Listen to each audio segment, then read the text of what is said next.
Buenas tardes, María Palacios, Catherine. Buenas tardes a todos.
Ya vamos a empezar, chicos. Solo denme unos minutos.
Buenas tardes, chicos, de nuevo. Lo siento, tuve unos problemas con la computadora.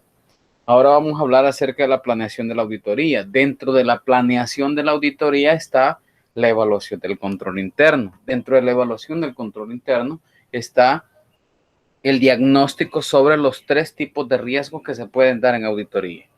¿Alguien sabe cuáles son los riesgos de auditoría?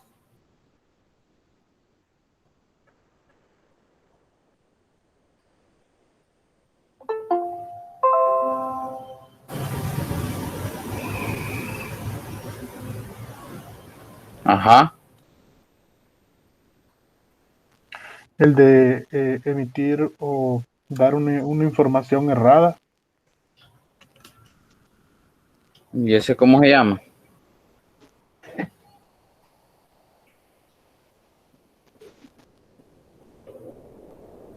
Nick, No, y sí. serían,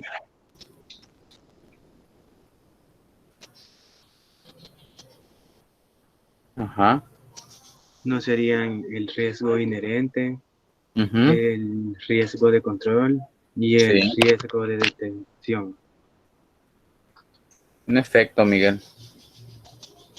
Esos son los 3 riesgos de la auditoría. Espero que ya se estén preparando para su examen parcial.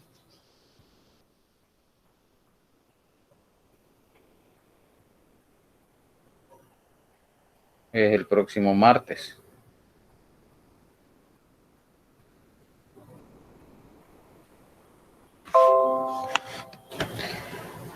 Veamos la planeación. ¿Cuál es el objetivo de esto? Conocer las fases y comprender la etapa de la planeación de la auditoría tributaria, de la auditoría financiera y la auditoría fiscal. Las etapas no cambian, en tanto que el contenido es una base de aplicación, conceptualización y componentes de la planeación estratégica. ¿Dónde está regulado esto? ¿Qué es lo que ustedes sí tienen que ir a leer? La NIA 300. Tienen que ir a ver qué es lo que dice la NIA 300 acerca de la planeación de la auditoría. Dentro de la NIA 300 también van a encontrar la parte de la evaluación del control interno. La planificación es el proceso de establecer y de elegir los medios más factibles para lograr tales objetivos antes de tomar acciones. Es la toma de decisiones anticipadas, es el proceso de decidir antes de que se requiera una acción. Y estas son las fases del proceso de planificación. En la fase 1 está la fijación del objetivo de auditoría. Vamos a ver, fase 1. La fase 1, que es la fijación del objetivo de auditoría. ¿Qué es lo que significa? Que cuando nosotros vamos a auditar estados financieros, cuando nosotros vamos a hacer auditoría de estados financieros, tenemos que establecer cuál es el objetivo. El objetivo principal de la auditoría es establecer posibles desviaciones a la norma. Ese es el objetivo principal de la auditoría, establecer posibles desviaciones a la norma. La fase 1 también se le llama evaluación preliminar. ¿Preliminar por qué? Porque a partir de que ustedes están haciendo la evaluación, ustedes están tomando decisiones para establecer su programa de auditoría. El programa de auditoría tiene como herramientas el análisis e interpretación de los estados financieros con base tributaria, pero también tiene como elemento de juicio la evaluación del control interno. Ustedes saben que las empresas en distintos sectores, a distintos volúmenes de venta, pueden representar una mayor complejidad, ya sea que porque sus operaciones son más grandes, ya sea que porque sus operaciones son internacionales, con empresas relacionadas.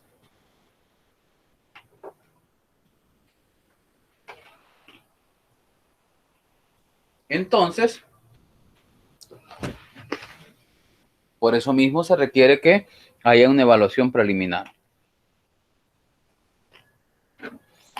que sería la fase 2, después de haber establecido el objetivo de la auditoría. La fase 3 es el conocimiento del negocio y la comprensión de los sistemas de contabilidad y de control interno del contribuyente. Ustedes hacen una evaluación del control interno, pero tienen que conocer el sistema de control interno que tiene el contribuyente. Para el caso del auditor fiscal, el auditor tributario, y para el caso de ustedes, como auditores externos, estamos hablando de conocer el negocio del cliente. La fase 4 es un análisis financiero. Ahí le van a dar a ustedes un enfoque tributario. ¿Qué me permite a mí hacer el enfoque, hacer el análisis financiero? El análisis financiero con un enfoque tributario.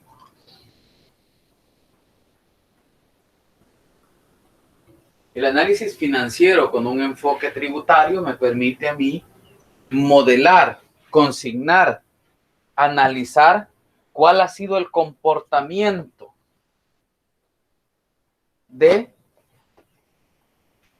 mi contribuyente o de mi cliente a fin de establecer posibles desviaciones a la norma.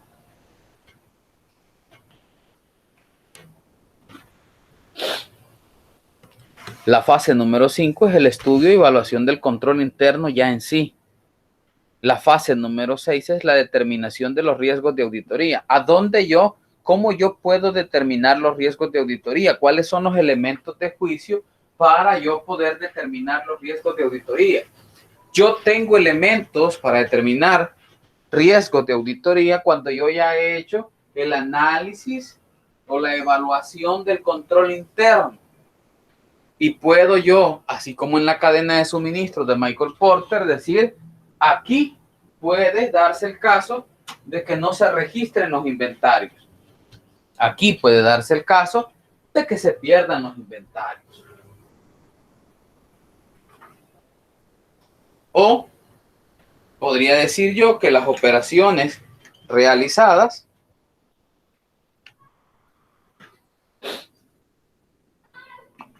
en un ejercicio fiscal no están a valor de mercado. Eso es en el caso que yo tenga operaciones con entidades relacionadas.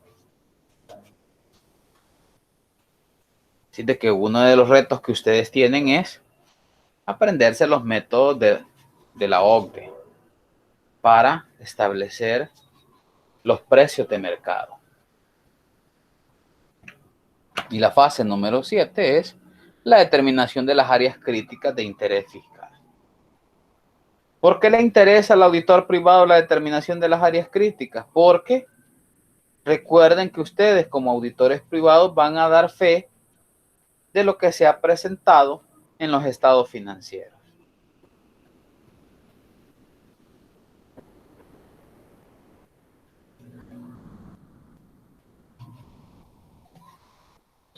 Y la fase 8 es la elaboración de la planilla de decisiones preliminares. La 9, la elaboración del programa de auditoría. Y la 10, la preparación del cronograma de actividades y la proyección del tiempo a utilizar.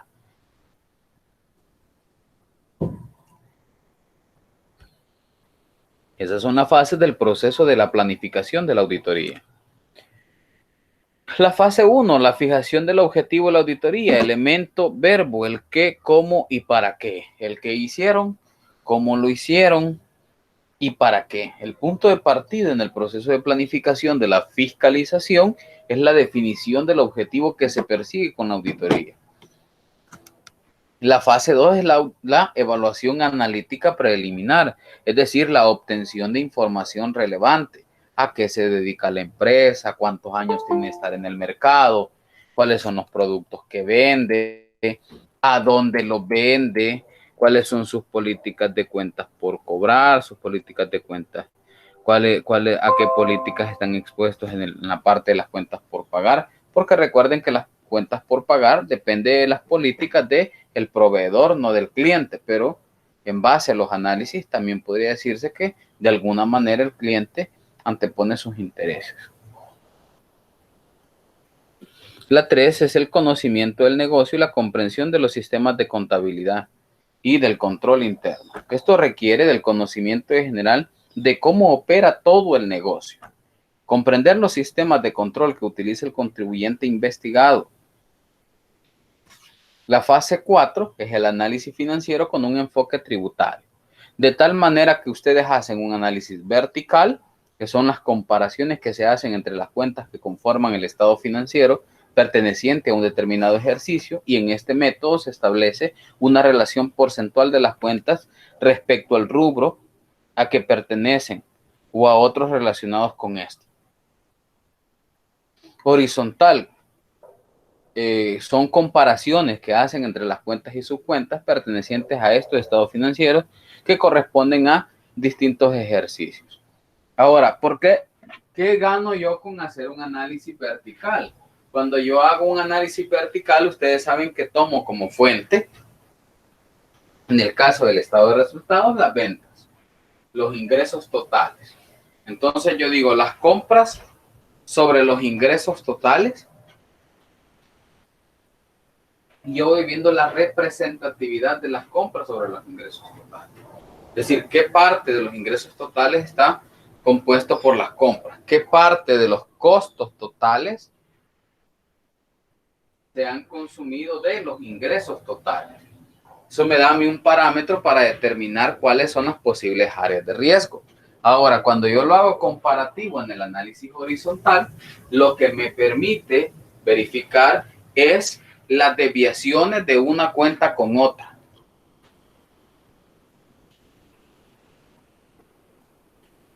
Es decir, ¿qué pasa si la cuenta de los gastos de administración en el año 1 fueron 200,000 y nosotros encontramos que en el año 2 fueron 400,000? Es decir, se duplicaron los gastos de administración. Lo que esperaríamos es que también los ingresos se hubiesen duplicado, que las cuentas crezcan, que el crecimiento de las cuentas sea igual para ambos casos.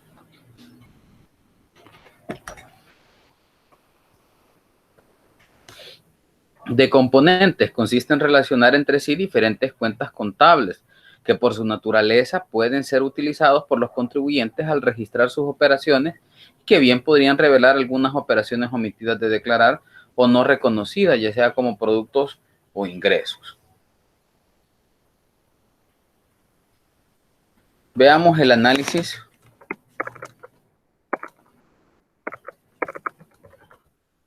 horizontal.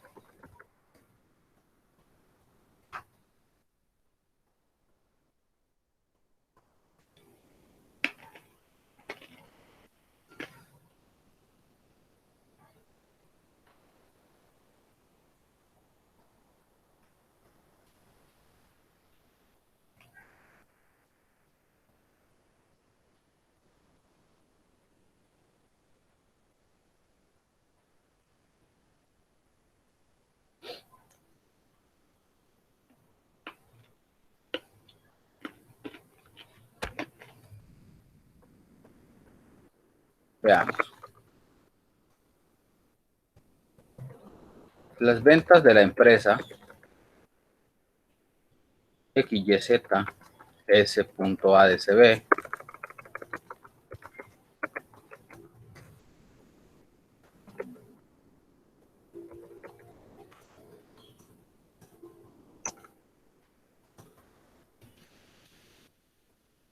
registró un crecimiento en las ventas del 25%.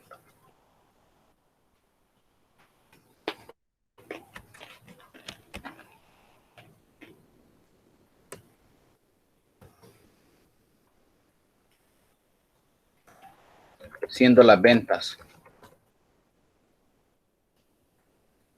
del 2019, del ejercicio impositivo 2019,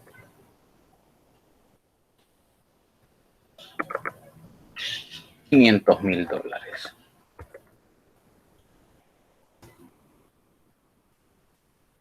Por lo tanto, en el ejercicio impositivo 2020, las ventas ascienden a $500,000 por 1 más el 25%. ¿Cuáles son las ventas?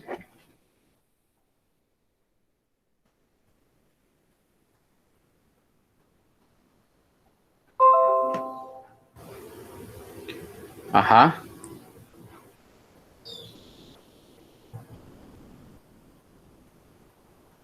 Usen la calculadora.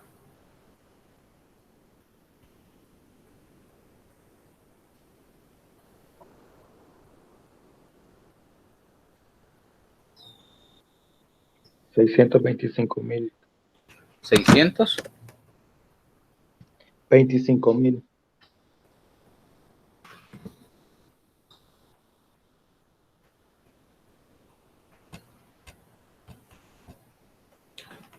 $625,000. Mientras que los gastos de venta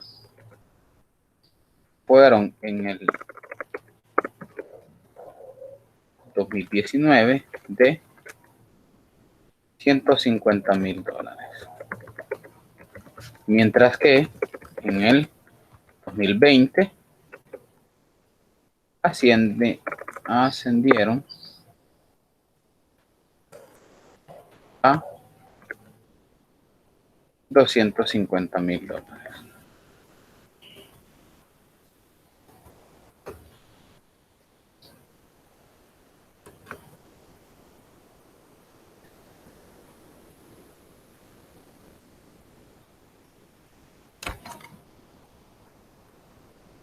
Determina el crecimiento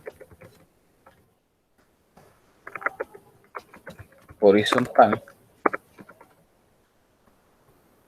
de la cuenta gastos de venta y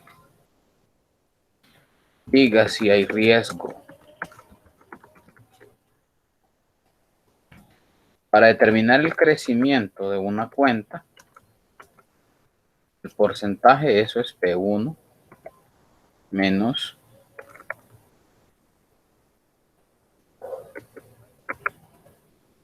P sub 0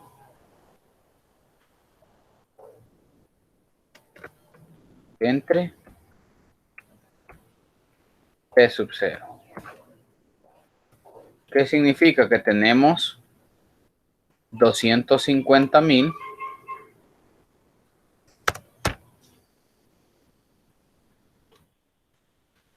menos 150,000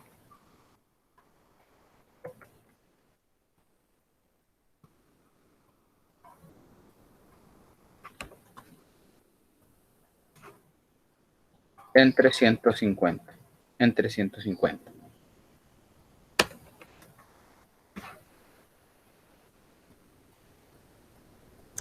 Si lo sustituimos, vamos a ver el crecimiento horizontal, y eso es igual a decir 250,000 menos 150,000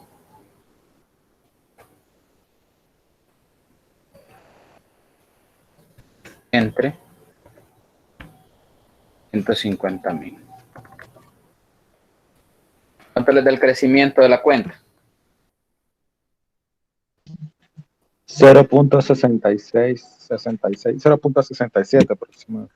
O sea que creció, ¿cuánto? Un 67%. Aproximadamente creció un 67%. Crecimiento horizontal de la cuenta. ¿Hay riesgo?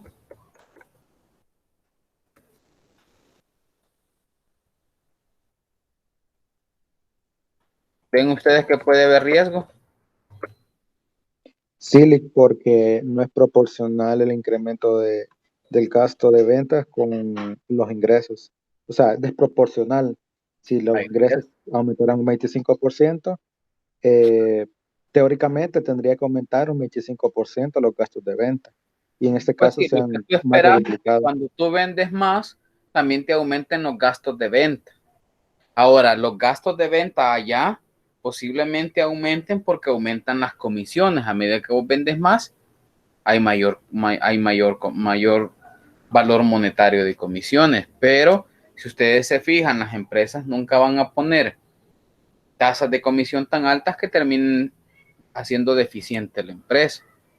Entonces, si se hizo esa práctica, si ustedes encuentran esa práctica en los estados financieros, es una estrategia para diluir utilidades. Porque cuando tú vas a ver,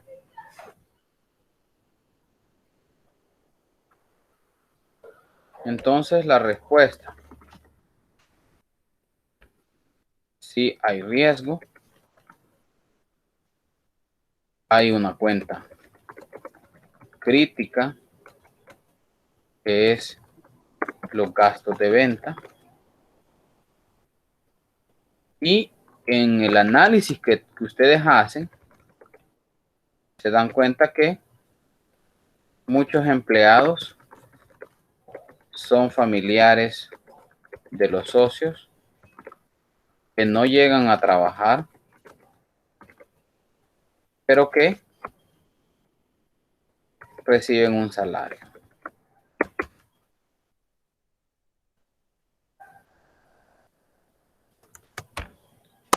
Este hallazgo tiene importancia relativa. ¿Cuál es la respuesta? Sí hay riesgo, hay una cuenta crítica de los gastos de venta, hay un hallazgo con una importancia relativa. Entonces, ¿cuál sería la respuesta? Yo les puedo poner los ingresos. Si los ingresos hubiesen crecido de un año con otro en un 67%, ¿qué dicen ustedes?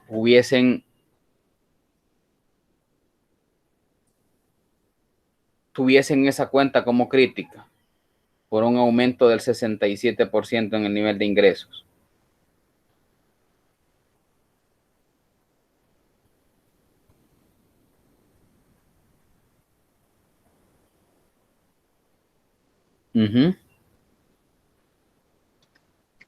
Lo que a mí me llamaría la atención es que generalmente no pueden crecer proporcionalmente.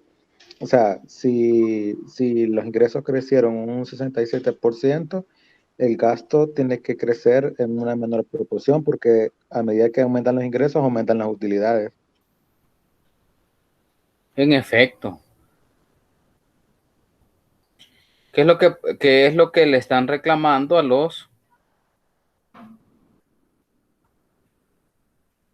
qué es lo que le están reclamando a los auditores externos del grupo Radial Samix? ¿Cómo puedes tener una empresa que incrementa desproporcionalmente? Ese es un incremento desproporcional de los ingresos. Entonces, sí es una cuenta crítica. Hay un aumento en los ingresos, por lo tanto es una cuenta crítica. Tenés que ir a verificar cuál es la raíz de ese incremento en los ingresos. Eso es, desde cualquier punto de vista, una ruta crítica, una cuenta crítica. Tú tienes que ir a ver qué es lo que está pasando ahí. ¿Por qué los ingresos aumentaron tanto?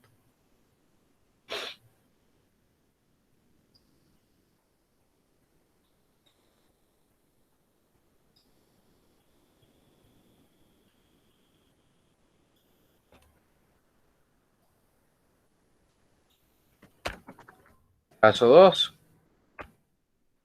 Los débitos generados por ILC, SADCB, ascienden a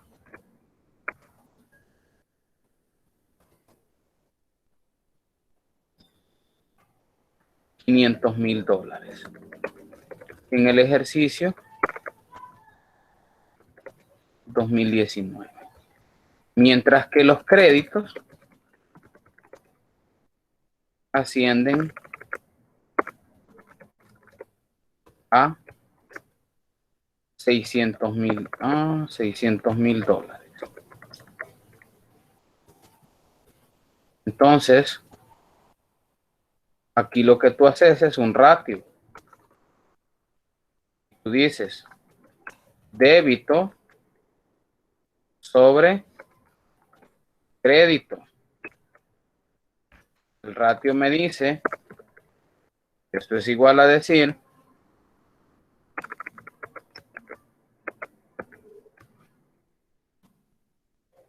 $500,000 entre 600,000.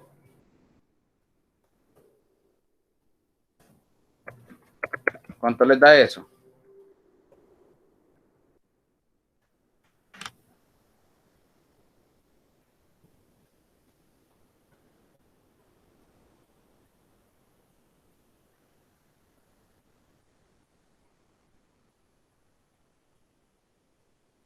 Ajá.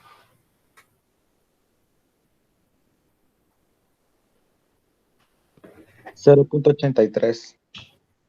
0.83.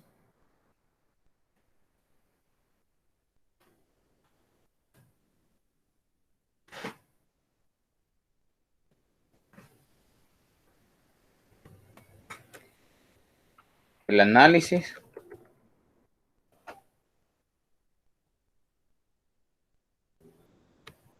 ¿qué creen ustedes? ¿Cuál es la interpretación que le dan a eso?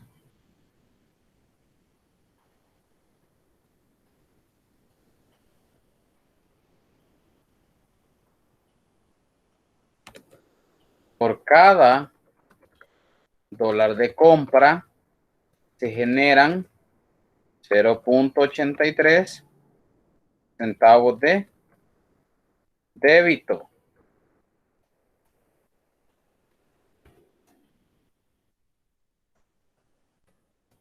¿Hay riesgo?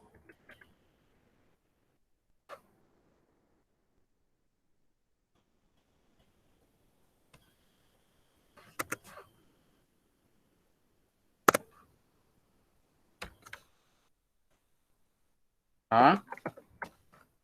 Sí hay riesgo. ¿Por qué? Porque me está diciendo, mire, por cada dólar de compra se generan 0.83 centavos. Quiere decir que no se están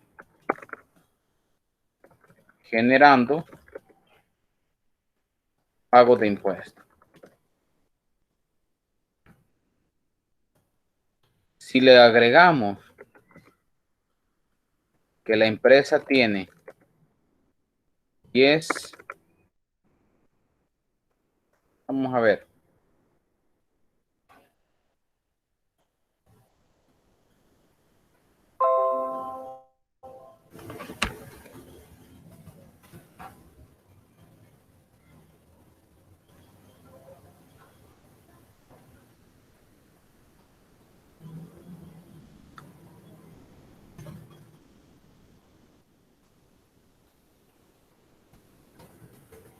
$10 años en el mercado.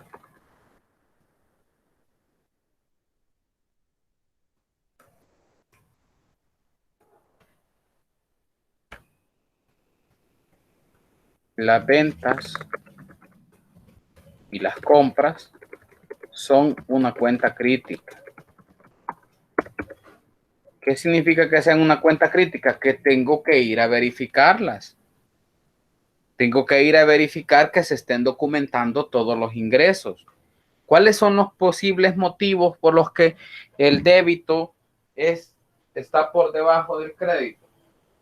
Porque posiblemente sí se están documentando el 100% de las compras, pero no se están documentando el 100% de los ingresos.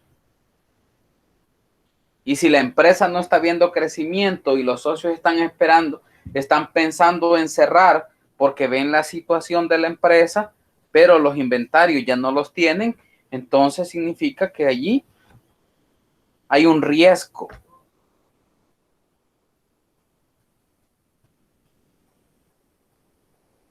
¿Y cuál riesgo sería ese? Si no se están documentando,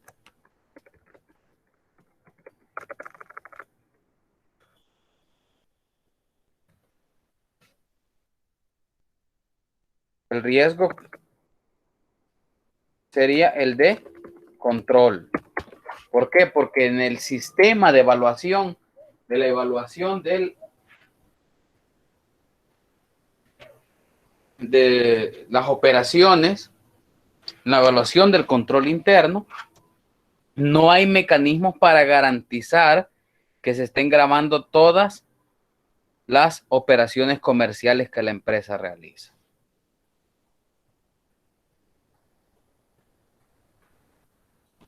Esos eran ejemplos.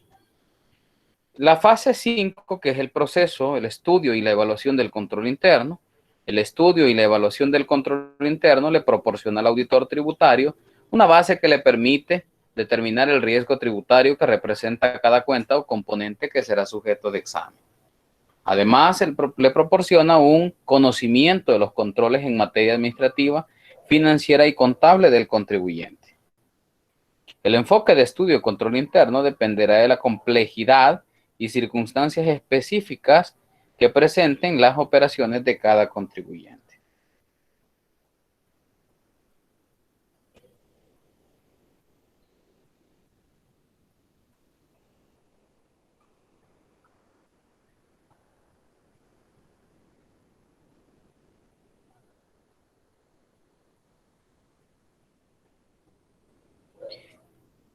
El enfoque del estudio del control interno dependerá de la complejidad y circunstancias específicas que se presenten en las operaciones de cada contribuyente. ¿Qué significa eso? Bueno, significa que por cada una de las operaciones que se realizan en los mercados comerciales o financieros, depende de la complejidad para establecer el estudio del control interno. Los métodos de evaluación del control interno son el descriptivo, el método del cuestionario y el método de flujogramas. El descriptivo, este método se ejecuta a través de la observación, entrevistas y se basa en la experiencia y criterio del auditor tributario.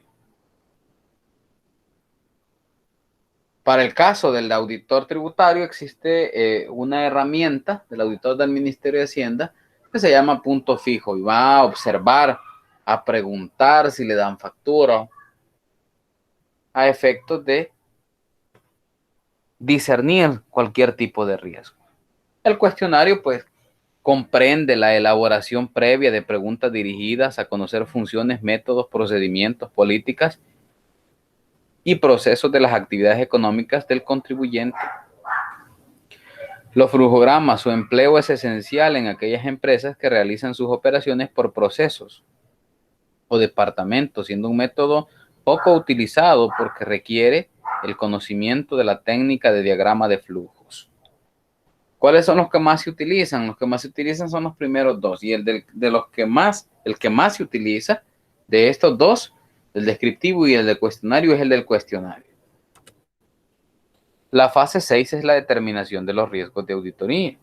Una vez realizada el análisis preliminar, el estudio y la evaluación del control interno, el auditor tributario dispone de elementos que le permitan evaluar el riesgo de auditoría y cuyos niveles pueden ser alto, medio y bajo, y representan la posibilidad de que el auditor tributario emita un informe de auditoría en el que establezca que el contribuyente ha cumplido con sus obligaciones tributarias, pudiendo ser esta una conclusión errónea o inapropiada.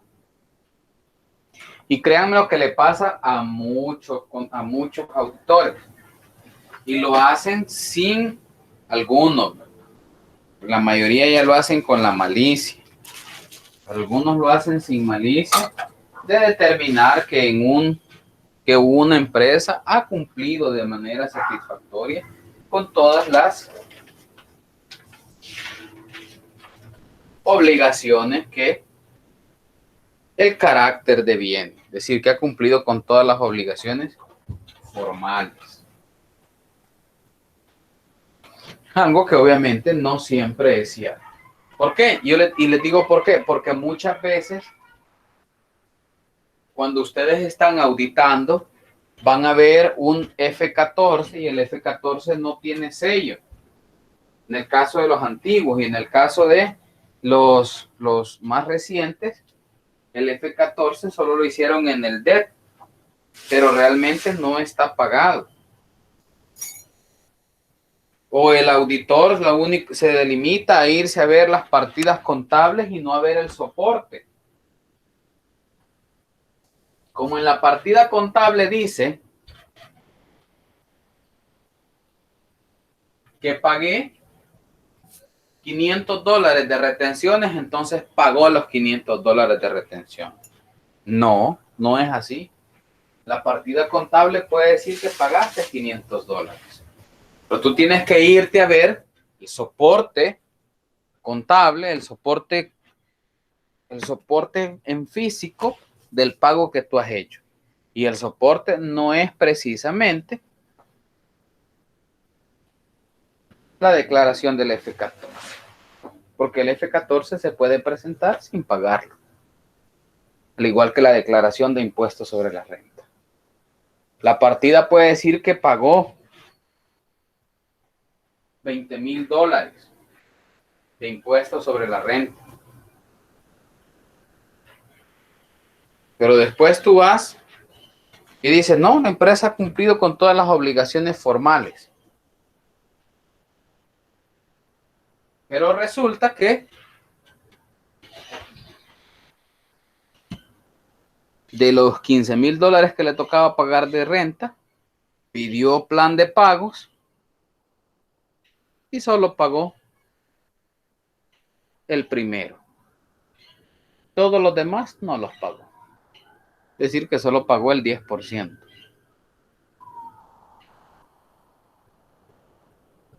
Entonces no puedo asegurar algo porque no, eso sería asegurarlo sin teniendo en cuenta que no tenemos verdad material. Existen tres componentes del riesgo de auditoría. El riesgo inherente. Este tipo de riesgo tiene que ver exclusivamente con la actividad económica o negocio de la empresa, independientemente de los sistemas de control interno que allí se estén aplicando. Es decir, que el riesgo inherente es un riesgo que se vuelve incontrolable. Y cuando digo que se vuelve incontrolable, no significa que no vamos a poder tener el control sobre el riesgo, sino cuando digo que se vuelve incontrolable, es que a veces va a ser difícil saber si ese tipo de riesgo es alto o el riesgo inherente es bajo. ¿Por qué? Porque depende de la complejidad del negocio. El riesgo de control. Aquí influye de manera muy importante los sistemas de control interno que estén implementados en la empresa y que en circunstancias lleguen a ser insuficientes o inadecuados para la aplicación y la detección oportuna de irregularidades.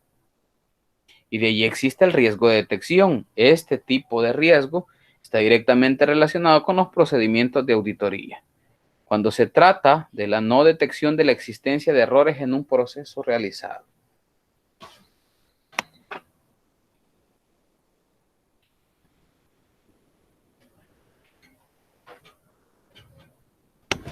Vamos a empezar por el último.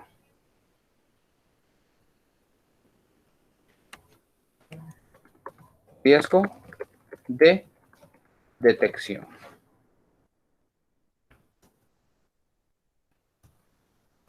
Ante un proceso de auditoría, usted observa un inventario inicial de $100,000. Compra del periodo de $200,000.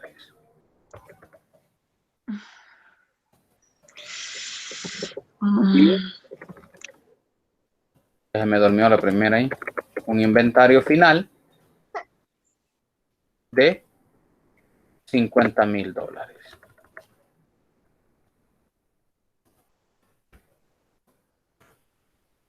La cuenta del mayor del estado de resultados y los estados financieros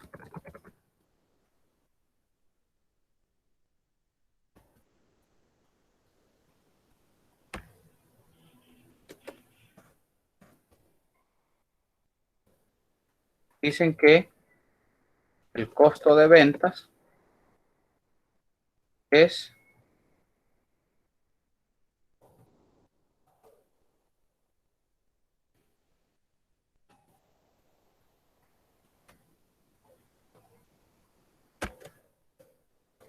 $300,000.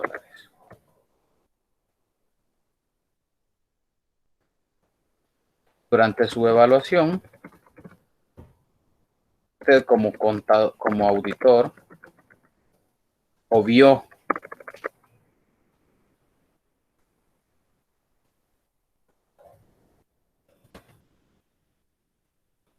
estudiar, analizar los elementos del costo de ventas. Y se dedicó a darle prioridad a los negocios con relacionadas.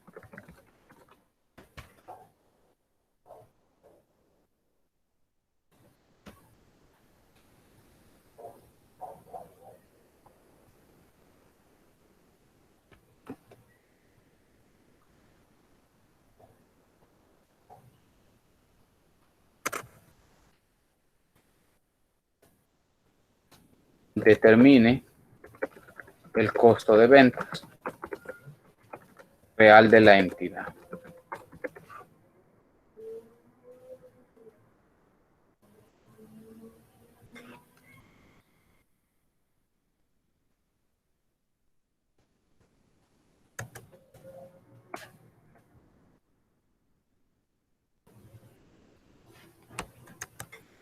Ajá.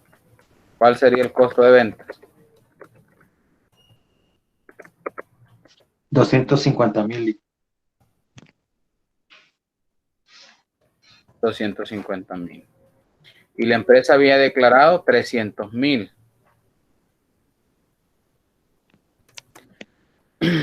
Es un riesgo de detección siempre y cuando ustedes dentro del proceso de auditoría elijan cuentas críticas de forma inapropiada. No se den cuenta que hay otras cuentas que tienen importancia relativa. Entonces, ¿de qué estamos hablando? ¿De qué estamos hablando? ¿Qué tipo de riesgo? Ya lo estamos viendo arriba. Detección, importancia relativa. Sí.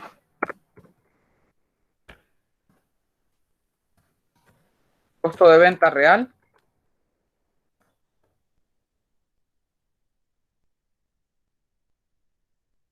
$250,000.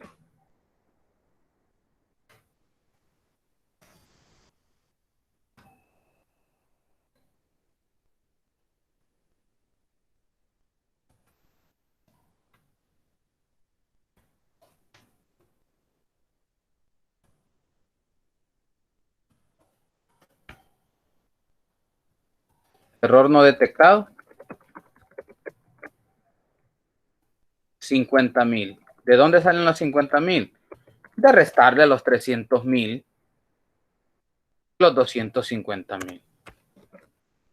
Impacto en renta. 50,000 por el 30%.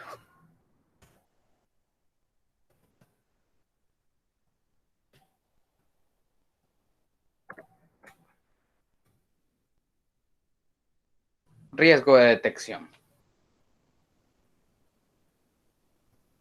Hacer una mala elección de las cuentas que yo voy a ir a auditar.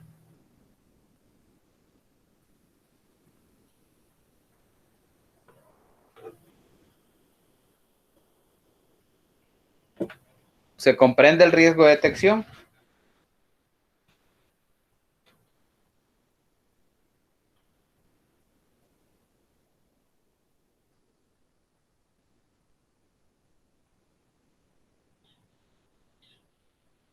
Billy, Ok.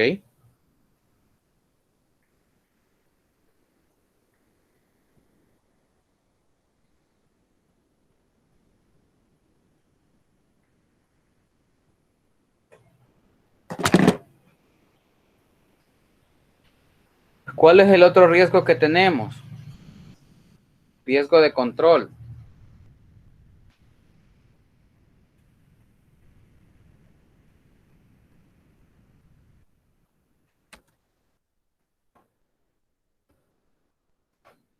¿Qué me dice el riesgo de control? Aquí influye de manera importante los sistemas de control interno que estén implementados en la empresa y que en circunstancias lleguen a ser insuficientes o inadecuados para la aplicación y detección oportuna de irregularidades. Es decir, se le va algo por alto.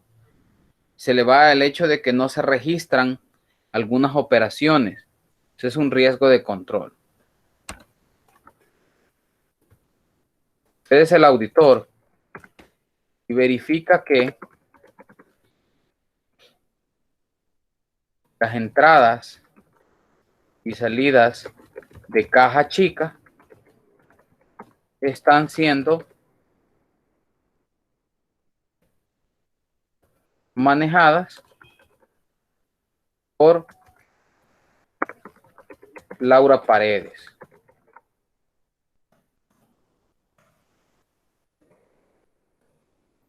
una auxiliar contable,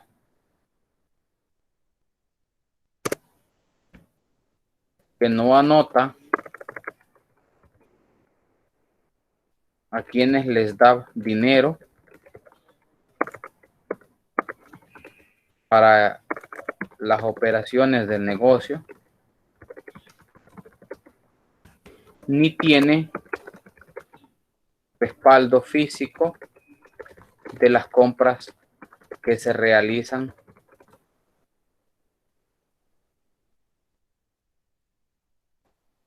con el dinero de la caja.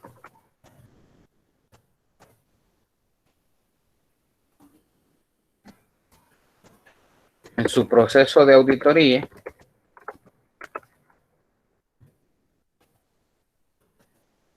usted determinó, verificó, que al inicio del mes tenía $10,000.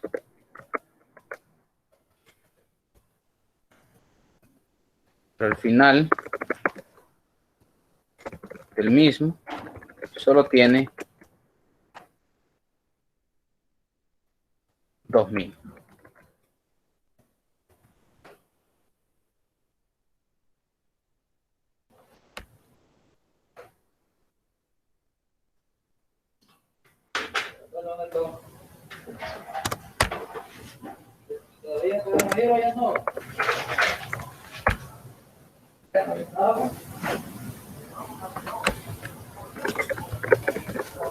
Cuando usted pide los movimientos de caja,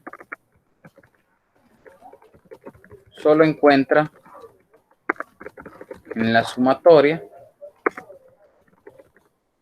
partidas por $7,500 gastados.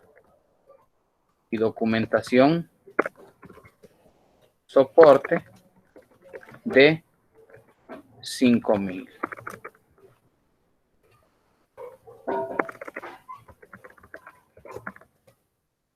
Determine el faltante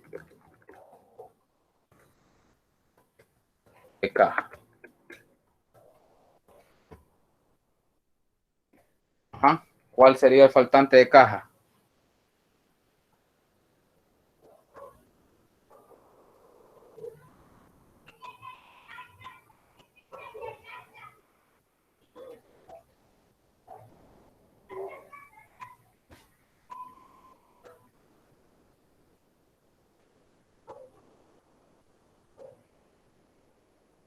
$2,500.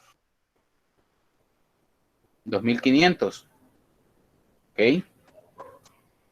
¿Están de acuerdo los demás que el faltante de caja chica son 2,500?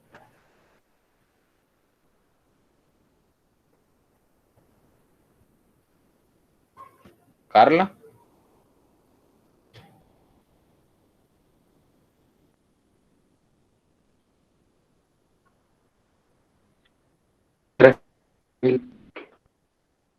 Ajá, Daniel.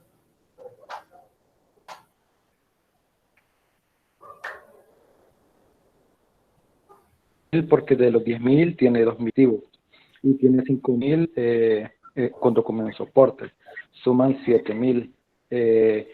Pero lo que tienen las partidas obviamente que está respaldado porque solo están las partidas tiene documento de soporte. Pero tiene documento de soporte solo de cuánto?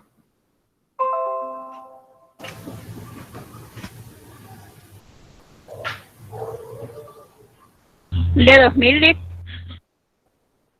De 2,000. Ahí dice 5,000.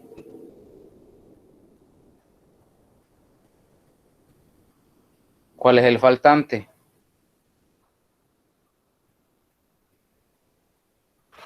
Ajá.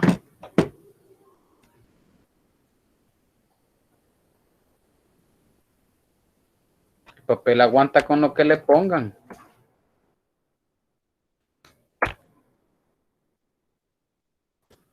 Disponible menos soporte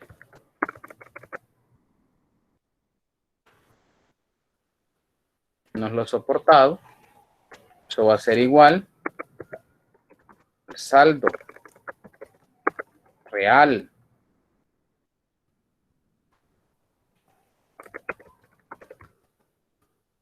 contable real. Es decir que yo tengo, ¿cuánto tenía al inicio?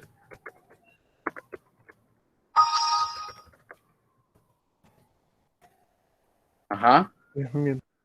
10,000. ¿Cuánto tengo soportado? 5,000. 5,000, en efecto. ¿Por qué? Porque una partida contable ha sido soporte de ninguna operación. Para que sea soporte, debe tener como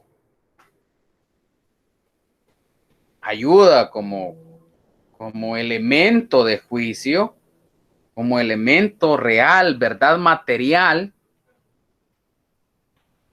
Para que se base en la verdad material, debe estar el soporte. La partida contable no me dice absolutamente nada.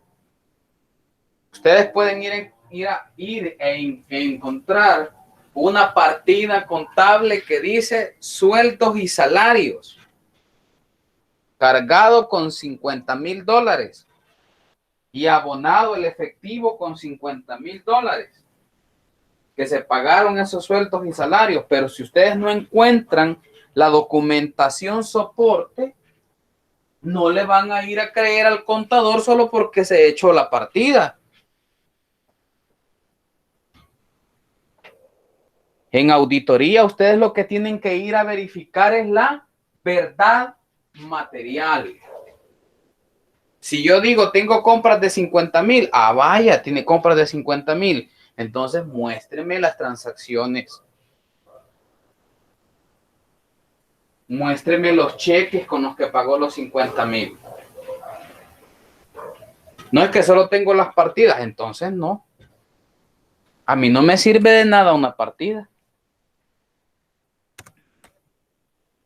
Basado en verdad material,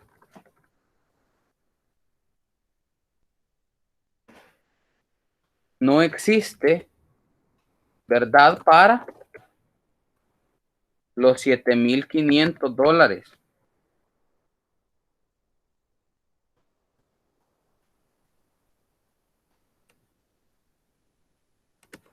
Solo para 5,000 que tienen el soporte. ¿Y qué pasa si de esos 5,000 que tienen el soporte,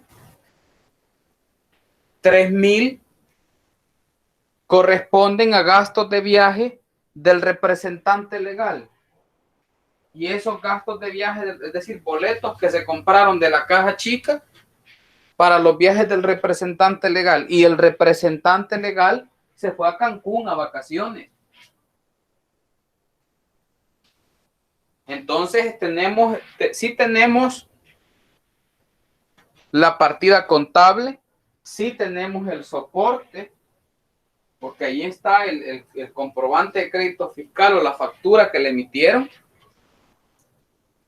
pero dentro del concepto de verdad material y dentro del artículo 29 de la ley del impuesto sobre la renta, ese es un gasto que debe reconocerse como no deducible. Lo que tengo que ir a ver yo es si ese gasto de los 5,000 en su totalidad se gastó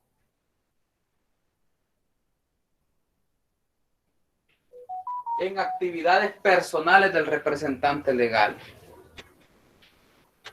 Y yo sí lo puedo reconocer como gasto, claro que sí. Y puedo declararlo en el impuesto sobre la renta, claro que sí. Pero tengo que declararlo como no deducible.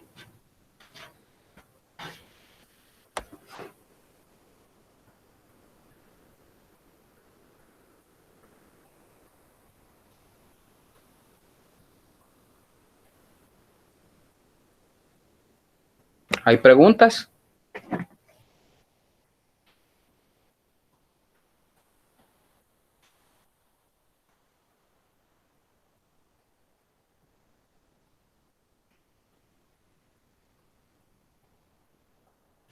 ¿No tienen preguntas?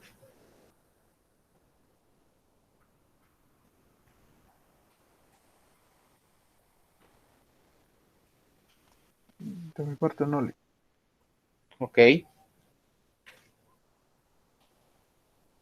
Nos vemos el próximo martes entonces, en su parcial. Ese día no hay clases, solo parcial.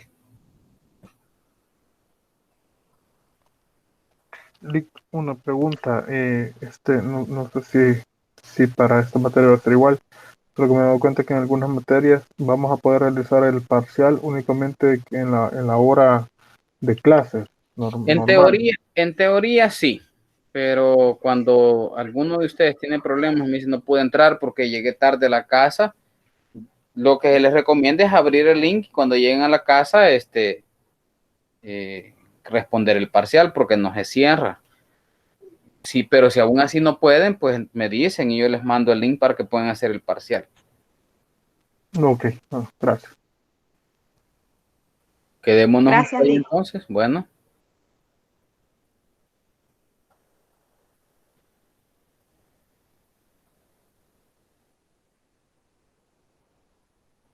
Gracias, Lick. Feliz noche. Bueno, María Palacios igual.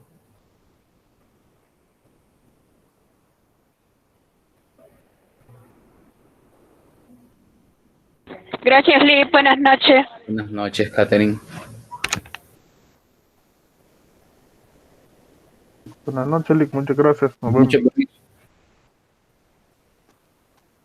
Buenas noches, Lick. Buenas noches.